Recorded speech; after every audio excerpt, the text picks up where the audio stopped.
मुख्यमंत्री एकनाथ शिंदे आणि उपमुख्यमंत्री देवेंद्र फडणवीस यांचं भाषण त्यांच्याच बालेकिल्ल्यात म्हणजेच ठाणे जिल्ह्यातील नवी मुंबई येथे चालू असताना अनेक लोक भाषण न ऐकताच घरात पळाली आणि सर्व समोर रिकाम्या खुर्च्या असताना उपमुख्यमंत्र्यांनी आणि मुख्यमंत्र्यांनी भाषण केलं। स्वतःच्या जिल्ह्यातच अशी जनता त्यांना वैतागलेली दिसत आहे।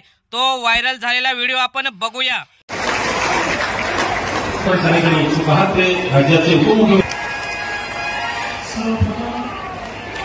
आशीर्वाद प्राप्त करतो।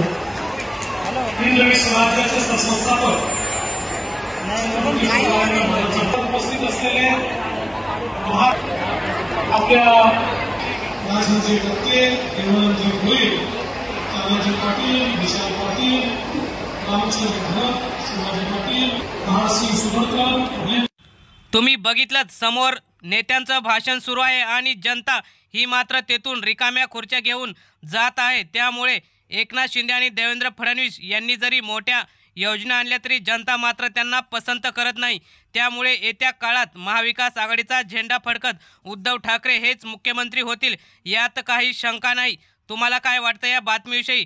ठाकरे आणि एकनाथ शिंदे, देवेंद्र फडणवीस यांच्यापैकी कोणाची सत्ता येईल? आपल्या प्रतिक्रिया कमेंट बॉक्समध्ये जरूर कळवा। धन्यवाद।